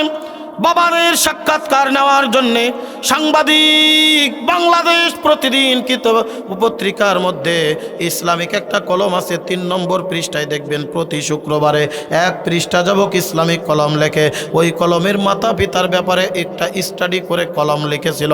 ওই কলমের ভিতরে ওই সাংবাদিক বৃদ্ধাশ্রমের বাস্তব 2টি ঘটনা উল্লেখ করেছে। বলেন আমি দেখার জন্য গিয়েছিলাম মারা বাবারা ওই বৃদ্ধাশ্রমের ভিতরে কেমনে বসবাস করে, কি তাদের অবস্থান, কি তাদের কথা, তাদের কথাগুলো আমি পত্রিকায় লিখব আর টিভিতে প্রচার করব। দেখবেন বৃদ্ধাশ্রমের একটা আর্টিকেল লেখা আছে, ইউটিউবে সার্চ করলেও সেগুলি পেয়ে যাবেন রে বাবা। সাংবাদিক বলেন আমি দেখার জন্য গেলাম বৃদ্ধাশ্রমে। সর্বপ্রথম গেলাম আমি বাবা পুরুষদের দরবারে। যাওয়ার পরে আমি প্রত্যেক রুমের ভিতরে ঢুইকা প্রত্যেকের কাছে আমি এই রকমভাবে কথাগুলো শুনতেছিলাম, কেন তারা বৃদ্ধাশ্রমে, কি তাদের অভাব, কি তাদের অভাব। এক একজনে শুনতে শুনতে হঠাৎ করে একটা ঘরের পাশ দিয়া যাইতেছি, দেখি ঘরের দরজাটা হালকা করে খোলা, মৃদুভাবে খোলা, ঘরের ভিতরে মৃদু মৃদু একটু আলো আছে, অন্ধকারাচ্ছন্ন ভাব। চেহারার দিকে তাকিয়ে মনে হলো চেনা চেনা পরিচয় মনে হয়। দরজাটা যখন ফাঁক করে তাকায় দেখি এ তো আর কেউ না, ঢাকা বিশ্ববিদ্যালয়ের বাংলা বিভাগের প্রধান শিক্ষক ছিলেন ডক্টর শামসুর রহমান। এক দৌড় দিয়ে আমি স্যারের কাছে চলে গেলাম, যে বললাম স্যার আপনি এখানে কি করেন, আপনি এখানে কি করেন। প্রথম মনে করেছিলাম তিনি মনে হয় আমার মতো এই বৃদ্ধাশ্রম দেখার জন্য এসেছে। ওই দেখি ডক্টর শামসুর রহমান হাতের ভিতরে একটা কলম নিয়া, হাতের ভিতরে একটা ডায়েরি নিয়া, ওই কলমটা নিয়া এইভাবে কি যেন লেখে আর চোখের পানি টপ টপ টপ টপ করে ফালাচ্ছে। আমি বললাম স্যার কি ব্যাপার, আপনি কাঁদেন কেন, আপনার কিসের এত দুঃখ। ডাক দে বলে ও সাংবাদিক তুমি আমারে কেমনে চিনো, বলে আমি কতবার করে আপনার ইন্টারভিউ নিয়েছি, এটা আপনি মনে হয় আমারে স্মরণ করে রাখতে পারেন নাই, মনে হয় আমারে আপনি মনে রাখতে পারেন নাই। ডাক দিয়ে বলেন এই তো গতকাল আমার সন্তানের আমাকে এখানে রেখে গেল, বৃদ্ধাশ্রমের ভিতরে রেখে গেছে, আমার সন্তানের কাছে আমি বোঝা হয়ে গেছি। সাংবাদিক বলেন এর কারণে কান্দা লাগে, এখানে তো কত লোকজন আছে, তাদের সাথে মিলেমিশে চলবেন, কত টাকাওয়ালা পয়সাওয়ালা ক্ষমতাওয়ালারা আছে। বলেন না আমি এ কারণে কাঁদি না, গতকাল আমার যেই রুমের ভিতরে আমার সন্তানেরা রেখে গেছে, এই যে খাটটা দেখছো, এই যে কাপড়টা দেখছো, এই যে বালিশটা দেখছো, আজ থেকে 15 বছর আগে আমার বাবাকেও আমি বোঝা মনে করেছিলাম, আমার বাবাকে আমার সংসারের একটা আলাদা জিনিস মনে করেছিলাম। আজ থেকে 15টা বছর আগে আমার বাবাকে আমার ঘরের থেকে বাইর করে এই গাজীপুর বৃদ্ধাশ্রমের ভিতরে রাখছিলাম, আর যেই রুমের ভিতরে আমার বাবাকে রেখে গিয়েছিলাম, আল্লাহর কি কারিশমা, ওই ঘরের ভিতরে আমাকে আজকে ঠাঁই দেওয়া হয়েছে। দেখি স্যার আপনি ডায়েরির ভিতরে কি লেখেন, দেখে ডক্টর শামসুর রহমান ডায়েরির ভিতরে কলমের কুচা দিয়া লিখতেছে বাবা তুমি তো ওপারে বড় শান্তিতে আছো, এমন একটা দিন ছিল যেদিন আমি তোমার হাতে খাবার ছাড়া খাবার গ্রহণ করতাম না, আমি বাজারে যাইতাম না তোমার কাঁধের উপরে সোয়ার না হইয়া, আমি যখন অসুস্থ হইতাম তুমি ডাক্তার দেখানোর জন্য বড় পাগল হয়ে যাইতা, তুমি যখন বৃদ্ধ হয়ে গিয়েছিলা তখন আমি তোমাকে বোঝা মনে করে ওই বৃদ্ধাশ্রমের যেই ঘরের ভিতরে রেখে আসছিলাম। ও বাবা আল্লাহর কি কারিশমা, আজকে তো তুমি কবরের জিন্দেগিতে চইলা গেছ। আমার সন্তানেরা আজকে আমাকে ঢাকায় 2টা বাড়ি টাকা সত্ত্বেও, আমার রিটার্নের লাখ লাখ টাকা সত্ত্বেও সব সন্তানেরা বাগ বটরা করে নিয়া আজকে বোঝা মনে কইরা আমাকে এই বৃদ্ধাশ্রমের ওই রুমের ভিতরে রাইখা গেছে। ডক্টর ওই সাংবাদিক বলেন আমি সবার থেকে বিশ্রাম নিয়ে, আমি সবার থেকে সাংবাদিক বলেন আমি সবার থেকে আর্টিকেল নিয়া আমি এইবার গেলাম মহিলাদের বৃদ্ধাশ্রমের ভিতরে। নেত্রকোনার মুসলমান গভীর মনোযোগ, এ নেত্রকোনার যুবক গভীর মনোযোগ রে বাবা।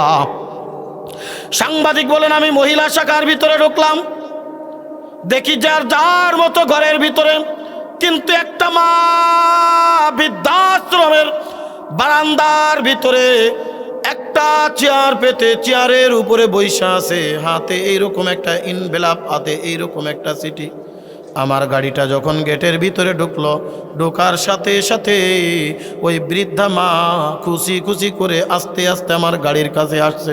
আমি গাড়ির থেকে নামতে যাব, বলে না না, মুখটা বেজার করে আবার যে চার চেয়ারের উপরে বসে গেল। সাংবাদিক বলেন আমি একটু অবাক হয়ে গেলাম, প্রত্যেকে যার যার ঘরে, কিন্তু এই মা বাইরে বৈশা কি করে, হাতে তার চিঠি ইনভেলপটা কি আমার কাছে আসলো, কিছুই বলল না, দেখে চলে গেল। এর ভিতরে কোনো একটা রহস্য আছে। বলে আমি সর্বপ্রথম ওই মায়ের কাছে গেলাম, সামনাসামনি চেয়ারের উপরে বসলাম। মা আপনি কে? বলে তুমি কে? বলে আমি হলাম সাংবাদিক, আমি এসেছি একটা আর্টিকেল লেখার জন্যে, আমি এসেছি একটা স্টাডি করার জন্যে। এই বৃদ্ধাশ্রমের ভিতরে মায়েরা বাবারা কেমন করে থাকে, তাদের কিছু কথোপকথন আমি লিখব, তাদের কিছু কথোপকথন আমি টিভিতে দেখাবো, তাদের কিছু কথোপকথন আমি পত্রিকার ভিতরে লিখে দুনিয়ার মানুষরে জানিয়ে দিব। হে নেত্রকোনার মুসলমান, ওই সাংবাদিক বলেন ওই মা চোখের পানি ফেলায় ডাক দে, বলে আজকে 2টা বছর প্রায় হয়ে গেল আমার সন্তানের আমার এই বৃদ্ধাশ্রমের ভিতরে রেখে গেছে, একবারও খবর নেওয়ার জন্য আসে নাই। যখন কোনো লোক আসে মনে করি আমার সন্তান বুঝি আইসা গেছে, আমার সন্তান বুঝি আইসা গেছে। আস্তে আস্তে আমার শরীর দুর্বল হয়ে গেছে, আমি বুঝতেছি আমি মনে হয় বেশি দিন দুনিয়ার জমিনে থাকবো না। তোমার মতোই একজন লোক আমি খুঁজতেছিলাম, আমার কাছে একটা চিঠি আছে আমার সন্তানদেরকে দেওয়ার জন্যে, আমার কাছে একটা চিঠি আছে, এই চিঠিটা তুমি কি পারবা আমার সন্তানের কাছে একটু দিয়া দিতে? আমার বাড়ি অমুক জায়গায়, অমুক গলিতে, অমুক নম্বর বাসা। সাংবাদিক বলেন অবশ্যই দিব, কিন্তু চিঠির ভিতরে কি লেখছেন একটু দেখতে পারিনি। বন্ধুরে আমার, ওই সাংবাদিক বলেন আমি যখন চিঠিটা খুললাম, চিঠিটা খুইলা দেখি হাতের লেখা দেখে বড় অবাক হয়ে গেলাম। এত সুন্দর হাতের লেখা, বলে আমি যেন তোর ব্যাপার না, ব্রিটিশ আমলের বিয়ে পাস, আমি এক সময় মাস্টারি করতাম, আমি মাস্টারি করে আমার সন্তানদেরকে আমি বড় শিক্ষিত করেছি, তারা ঘরের ভিতরে জায়গা হয় নাই, আমাকে রেখা গেছে। আজ 2টা বছর হয়ে গেল ওই বৃদ্ধাশ্রমের ভিতরে, আমি আমার সন্তানদের জন্য খুলে দেখে ওই ওই চিঠির ভিতরে ছোট্ট একটা নাকফুল রেখে দেওয়া হয়ে গেছে। চিঠির ভিতরে এরকম করে সাংবাদিক বলেন আমি পড়া শুরু করে দিলাম। চিঠির ভিতরে মা সন্তানের উদ্দেশ্যে লিখছে, ও কলিজার টুকরা সন্তান, তোমরা আমাকে বোঝা মনে করেছো, তোমার 5তলা এততলা বিল্ডিং এর ভিতরে কত মানুষ বসবাস করে, আমি বৃদ্ধার একটু জায়গা হয় নাই, আমার তাতে বড় কোনো দুঃখ নাই। মনে করেছিলাম মাঝে মধ্যে তোমরা একটা বারের জন্য হলেও আমাকে দেখতে আসবা। বাবা দিবস গেল, কত মানুষের সন্তান আসলো, না আমার কলিজার টুকরা সন্তান আসে নাই। মা দিবস গেল, মনে করেছিলাম মনে হয় আসবা, না আসো নাই। ও বাবা মনে আসেনি, ছোট্টকালে আমি না খাওয়া দিলে তোমরা খাইতে না, তোমরা 2টা ভাই মারামারি করতা, আমার মা। এই জন্য কে জানি একজন বলে গিয়েছিল ছোট্টকালে কাড়াকাড়ি করে এটা আমার মা, আমার মা। আর ওই মা যখন বৃদ্ধ এবং বৃদ্ধা হয়ে যায়, আর আমি যখন বড় হয়ে যাই তখন বলি তোর মা। জোরে কোন কথা ঠিক কি ঠিক না? ডাক দিয়ে বলে ছোট্টকালে আমার খাবার না খায়া তোমরা ঘুমাইতে না, 2টা বছর হয়ে গেল, একটা বারের জন্যেও আমি মায়ের কথা তোমাদের মনে পড়ে নাই। বুঝেছি এই দুনিয়ার জমিনের মধ্যে আমার আর বেঁচে থেকে কোনো লাভ নাই। আস্তে আস্তে আমার শরীরটা ভেঙে গেছে, আস্তে আস্তে বুঝতেছি আমি দুনিয়ার থেকে বিদায় নিয়ে চলে যাব। এ কলিজার টুকরা সন্তানেরা রে, আমার মরণের সংবাদ যখন পৌঁছে যাবে একটু আইসো, আমার লাশটা নিয়ে যাইও। তোমার বাবারে যেখানে কবর দিয়েছিলাম তার বাম পাশে ছোট্ট একটা জায়গা রেখে দিয়েছিলাম, তোমার বাবার পাশে জীবনের জন্য শেষ ঘুমটা দিতে পারি। আর শেষে একটু লিখতেছে সাংবাদিক বলেন আমি নিজের চোখের পানি ধরে রাখতে পারি নাই। এ নেত্রকোনার মুসলমান, আমিও যখন পত্রিকার কলামটা পড়েছিলাম আমিও চোখের পানি ধরে রাখতে পারি নাই। সর্বশেষ ওই মা ওই বৃদ্ধাশ্রমের চিঠির ভিতরে, ওই সাংবাদিক ওই পত্রিকার ভিতরে মায়ের চিঠিটা সেটা হুবহু ছাপিয়ে দিয়েছিল। আমি যখন ওইটা পড়লাম চোখের পানি ধরে রাখতে পারি নাই। সর্বশেষ লিখতেছে, সন্তানের আরে এই জমিনে কত লক্ষ কোটি টাকার মালিক তোমরা, আমি যখন দুনিয়ার থেকে বিদায় নিয়ে যাব জানি না 5টা টুকরা সাদা কাফনের কাপড় কেনার টাকা তোমার থাকে কিনা। তোমার বাবার দেওয়া সব স্মৃতি আমি ধুইয়া ফেলছি, নাই কিচ্ছু নাই। একটা নাকফুল দিয়েছিল বিবাহের সময়, ওই নাকফুলটা বড় যত্ন করে আমি রেখে দিয়েছিলাম, বড় সযত্নে রেখে দিয়েছিলাম। চিঠির ভিতরে নাকফুলটা আমি রেখে দিলাম। আমার মরণের সংবাদ যখন শুনবা, আমার এই নাকফুলটা বিক্রি করিয়া আমার জীবনের শেষ 5টা টুকরা সাদা কাপড়ের কাপড় কিনা তোমার বাবার বাম পাশে আমাকে একটু শোয়া দিবা। কলিজার টুকরা যুবক রে, হাতে পায়ে দরদ কইরা যায়, যাদের মা দুনিয়ায় বেঁচে আছে, যাদের বাবা দুনিয়ায় বেঁচে আছে, খবরদার খবরদার, মারে কষ্ট দিবা না, বাবারে কষ্ট দিবা না। মায়ের কাছে দৌড়ায় চলে যাও, বাবার কাছে দৌড়ায় চলে যাও, পা ধরে আল্লাহর দরবারে মাপ চাও, আল্লাহ তুমি মাফ করে দাও। মায়ের কাছে মাপ চাও, বাবার কাছে মাপ চাও। যাদের মা বাবা দুনিয়ায় বেঁচে নাই, আল্লাহর নবী বলেন, মান যারা কবরা ওয়ালিদাইহি বিকুল্লি জুমাতিন গফিরা লাহু মা তাকাদ্দামা মিন যামবিহি ওয়া মা তাআখার। আল্লাহর নবী বলেন, শুক্রবারে যখন কোনো সন্তান মা বাবার কবরের পাশে গিয়া জিয়ারত করে, আল্লাহ পাক রব্বুল আলামিন মা বাবার কবরে আযাব মাফ করে দেয়। আর ওই কিয়ামতের ময়দানে আল্লাহ পাক রব্বুল আলামিন ওই সন্তানকে বড় একটা মর্তবা দান করে দেয়। জোরে জোরে কোন সুবহানাল্লাহ।